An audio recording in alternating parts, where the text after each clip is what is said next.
육탄 압수수색 수사 본격화. 네, 이 주제 한번 다뤄보겠습니다. 네, 이 시간부터는 최진봉 성공회대 교수 전지현 변호사와 함께하겠습니다. 네, 한동훈 검사장과 몸싸움 논란을 일으킨 정진웅 서울중앙지검 형사 1부장이 최근 피의자 신문으로 전환된 걸로 알려졌습니다. 정 부장 검사 사실 본인도 다쳤다고 주장을 했는데 왜 피의자로 전환이 됐을까요? 아니 때렸으니까 본인이 다쳤다고 얘기를 해도 내가 맞았어도 내가 때린 부분이 있으면은 예. 일단 그 폭행 부분에서는 피의자로 전환이 돼야 되는 거 아니겠습니까? 네. 이게 피의자로 전환이 됐다는 거는 특가법상의 독직 폭행과 관련해서 혐의가 있다는 내용이고 혐의가 인정되는 그 근거와 관련해서는 처음에는 뭐 한동훈 검사장실의 CCTV 얘기가 나왔는데 예. 그 얘기는 더 이상 보도가 안 되고 현장에 있었던 검찰 직원의 진술을 가지고 지금 피의자로 전환이 됐다 지금 이렇게 얘기가 나오고 있어요. 네. 지금 이 수사는 서울 고검에서 감찰을 하다가 네네. 지금 고검은 원래 이 수사 권한이 없으니까는 서울중앙지검 직무대리 권한을 발령 받아가지고는 지금 여기에 관해서 수사를 진행한다 이렇게 얘기를 하고 있는데 네네. 근데 지금 이 정진웅 부장과 관련해서는 피의자로 전환되기 이전에 이미 여론전에서는 판정승을 받은 게 아닌가 싶거든요. 왜냐하면은 그 전에 뭐 수행 맞는 사진을 이렇게 언론에 배포를 하기도 했고 그다음에 유심칩을 압수하러 갔다가 내가 증거 인멸을 할 우려가 있어서 돌진했다 이렇게 얘기를 했는데 사실 그 말 자체가 설득력은 없었어요. 예. 그런데 이 정진웅 부장검사 같은 경우에 이 감찰 과정에서 사실 뭐 소환 통보에 수차례 불응한 걸로 지금 알려져 있는데 이제 피의자로 전환돼서 수사가 본격화되면 이제 강제 수사도 가능해지는 건가요? 가능해지는데 이거는 원론적으로 그러니까 직무상 강제 수사를 할 수 있느냐 없느냐가 아니라 예, 예. 실제 그렇게 할 수 있는지를 가지고 얘기를 해야 될 것 같아요. 네. 원론적으로 보면은 당연히 할 수 있죠. 하지만은 정진웅 부장을 강제 수사까지 할 수는 없을 것 같아요. 왜냐하면 이게 어떤 뭐 조직 내 역학구도의 문제도 있고 예. 명분이라는 문제도 있고 네. 그다음에 처음에 지금 조상철 고검장이죠. 네. 부임하기 이전에 이 문제와 관련해 가지고는 이석윤 지검장이 고검장실에서 언성을 높였다는 얘기도 있지 않습니까? 그때 수사 중인 사안을 감찰을 하느냐 뭐 이런 얘기가 나왔다고 하는데 수사 중이라고 그 예결위 특별위원회에서 국회에서 추미애 장관이 얘기를 하지 않았습니까? 아직까지 수사도 제대로 안 끝난 사안이라고 그런 걸로 봐서는 실제 강제 수사까지 나가기는 어떤 사실상의 장애물이 많지 않을까 그렇게 봅니다. 예. 네, 최진봉 교수님은 어떻게 생각하세요? 이게 감찰 중단을 놓고 언제까지 오갔던 상황이잖아요. 이게 이후에 조상철 고검장이 새로 부임한 이후에 직접 쾌를 쥐고 갈 수 있을지요? 저는 뭐 갈 수 있는 게 아니라 가야 된다고 저는 보거든요. 그러니까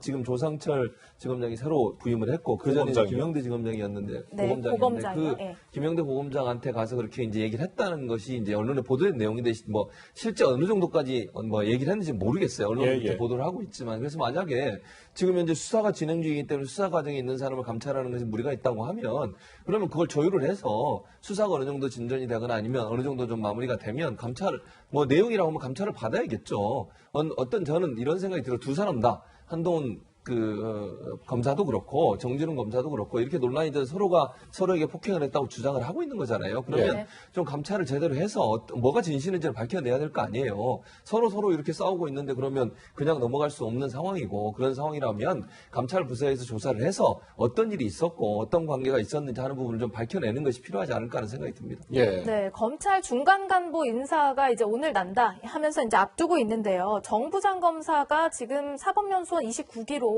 인사 대상이란 말이에요. 이번 폭행 논란이 이번 인사에 어떤 영향을 줄까도 관심이거든요. 저는 그런 영향을 주면 안 된다고 봅니다. 기본적으로. 그러니까 무슨 말이냐면 정 부장검사 같은 경우에 이제 차장검사 승진 대상이긴 합니다. 왜냐하면 네. 기수별로 그렇고요. 또 네. 그 자리에 1년 이상 있는 경우에는 보통 이제 인사가 나는 경우가 많거든요. 1년 이내에 되면 보통은 인사가 안 나고 근데 1년 이내에 있는 사람을 인사를 시키면 그건 조금 이례적인 상황이기 때문에 논란이 될 수 있어서 네. 대상은 되는 거니까 저는 뭐 이 논란 같은 경우는 서로 쌍방이 각각 다른 주장을 하고 있어서 어느 부분이 맞는지 아무도 모르는 상황이기 때문에 그러나 이제 법무부 입장에서 물론 지금도 누가 될지 안 될지 뭐 또 정 부장검사가 어떤 자리로 갈지 안 갈지 아무도 모르는 상황이지만 이런 부분들에 대해서 고려하기보다는 지금까지 했던 일이라든지 업무의 추진 뭐 내용이라든지 이런 부분들이 이제 아마 평가의 대상이 되지 않겠습니까? 네네. 오늘 아침에 사실은 그 인사 내용을 발표하려다 2시로 미뤘다가 아직까지 들어오기 전까지 발표가 안 되고 있더라고요. 그러게요. 네. 예. 그런 걸 보면 아마 검찰의 의견도 많이 듣는 것 같고 검찰총장의 의견도 어느 정도 반영하려는 의도가 있지 않나 하는 생각이 들기 때문에 예. 뭐 누구도 저는 지금 상황에서 장담할 수 없다. 법무부도 마지막까지 어떤 형태로든 인사에 영향을 미칠 수 있는 요소들이 작동하고 있지 않겠나 하는 그런 생각이 드는 상황입니다. 네. 근데 이번에 그 있었던 그 폭행 논란은 변론으로 하더라도 네. 이번에 그 검언 유착 사건이라고 얘기를 신라전 취재 예, 신라전 취재 의혹 사건과 예. 관련해가지고는 지금 한동훈 검사장을 기소를 못한 상황 아닙니까? 예. 그래가지고 이 사건에 대해서는 어느 정도 마무리를 짓게 하기 위해서 유임을 하지 않을까 일단 이런 관측이 좀 더 많은 것 같고요. 네네. 그다음에 오늘 이제 발표가 나면은 부임 날짜가 9월 3일이거든요. 예. 한 일주일 정도 이렇게 차이가 나는데 이렇게 일주일씩 보통 기간을 안 두거든요. 네네. 그래서 이번에 인사폭이 좀 예상보다 커져서 사표를 내는 인사들이 많아져서 인사가 한 번 더 나지 않을까. 지금은 여러 가지 설이 뭐 만연하고 있는 것 같은데 검찰 내에서는 이렇게 보는 평도 있는 것 같습니다. 네. 네. 어쨌든 아직까지도 지금 검찰 중간 간부 인사가 공식적으로 발표되지 않고 있는데요. 이 검찰 직제 개편도 지금 상당히 논란이었습니다. 윤석열 검찰총장 힘 빼기 아니냐 이런 지적까지도 나왔었는데 추미애 법무부 장관 국회에 출석해 이렇게 얘기한 바 있습니다. 한간의 오해처럼 뭐 특정 지휘부에 대한 힘빼기다 하는 것은 전혀 근거 없는 얘기이고요. 미래의 비전을 담는 그런 조직의 개편이 될 수 있을 것이고 지금은 좀 시작에 불과하고요. 이것을 하반기에 시행을 해보고 하반기에는 조금 더 그 다음 단계를 내다본 조직 개편을 할 생각입니다. 네, 추미애 장관은 그제 특정 지휘부에 대한 힘 빼기라는 건 전혀 근거 없다 이렇게 얘기를 했지만 지금 사실 중간 간부 인사 그리고 이 대검찰청의 주요 보직 4개를 없앤 이 직제 개편 윤석열 힘 빼기라고 보는 관측이 상당히 많거든요. 그냥 뭐 야당이나 보수 진영에서 그렇게 보시는 관점이 있는 것 같아요. 특히 이제 그 4개 부서를 없앤 부분, 이 부분이 논란이 되고 있는데 네. 저는 뭐 추미애 장관이 그렇게 생각하지 않는다고 보고 또 예. 그렇게 해서도 안 된다고 봅니다. 제 말은 특별히 어느 부서를 힘 빼고 대검의 힘을 빼서 수사를 뭐 제대로 수행하는데 어려움을 주게 만들려는 의도는 저는 없다고 봐요. 왜냐하면 추미애 장관은 사실 법무부 취임하면서부터 일성으로 얘기했던 게 있습니다. 그게 뭐냐면 특수부를 줄이고 형사공판부를 더 강화시키고 형사공판부 중심으로 검찰이 돌아갈 수 있도록 만들겠다고 하는 의견을 얘기했기 때문에 저는 이제 직제 개편 부분도 그 어떤 본인이 처음부터 법무부 장관 수행하면서 주장했던 형사공판부 를 좀 더 전면에 내세워서 검찰이 그 부분을 좀 더 집중적으로 하는 그런 쪽으로 가다 보니까 직제 개편이 이루어진 걸로 보여지고요. 예. 물론 이제 이게 대검에서 대검찰청의 업무라든지 아니면 검찰총장이 여러 가지 지휘하는 부분에 있어서 약간의 차질이 생길 수는 있다고 보여요. 왜냐하면 네. 부서가 없어졌으니까. 그럼에도 불구하고 저는 대검이 기획 업무를 좀 더 적극적으로 하면서 검찰총장이 어쨌든 검찰 전체의 어떤 지휘 감독을 하도록 권한이 돼 있기 때문에 그런 부분을 통해서 충분히 저는 검찰총장이 다른 검사들에 지휘 권한도 가질 수 있을 거라 생각이 됩니다. 예. 네.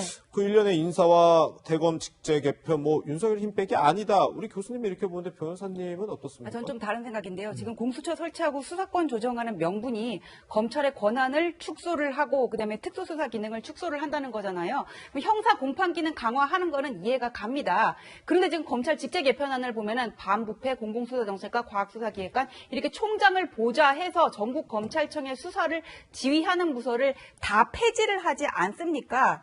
이거는 윤석열 총장의 힘빼기라고 볼 수밖에 없는 그런 부분이 있어 보이고 여기에 더해서 어떤 진보 정부에 관여를 했던 인사나 특정 지역의 인사만 주로 등용이 된다면은 이거는 검찰총장을 배제를 하고 법무부에서 직접 수사를 지휘하겠다 이런 의지로밖에 볼 수가 없거든요. 예. 시계를 작년으로 돌려가지고 1년 전에 그때 검사장 인사를 보면은 윤석열 사단이라고 불리는 인사들이 대거 등용이 된 적이 있거든요. 그때는 특수수사 기능을 축소를 하지 않았었어요. 오히려 여기에 힘을 실어줬었지. 그런데 조국 수사 이후에 이렇게 흐름이 달라진 거는 그 이후에 윤석열 총장과 정부와의 어떤 그런 껄끄러운 관계가 반영이 된 것이다. 그냥 이거는 제 개인적인 생각입니다. 예. 네. 또 하나 이번 인사를 두고 주목이 되는 게요. 현 정권 관련된 수사를 진행하는 검사들이 어디로 옮기느냐 등등이거든요. 지금 관련 수사가 진행되는 와중에 검사들이 인사이동으로 뭔가 자리를 옮기게 될 경우에 수사 방향이 어떻게 될까? 이것도 관심이에요, 변호사님. 그래서 지금 저기 나와 있는 저 사건들이 보면은 다 이게 현 정권을 겨냥한 그런 수사들이 되는 거거든요. 근데 네. 거기서 울산시장 선거 개입 같은 경우는 중앙지검 공공조사부가 하고 있고 라임 자산은 남부 6부, 그다음에 유재수 감찰모마 의혹 같은 경우는 동부 6부에서 지금 하고를 하고 있는데 지금 세 사건을 지금 담당하는 부장은 이번에 인사 대상에 허용이 돼요. 필수 보직 기간 1년을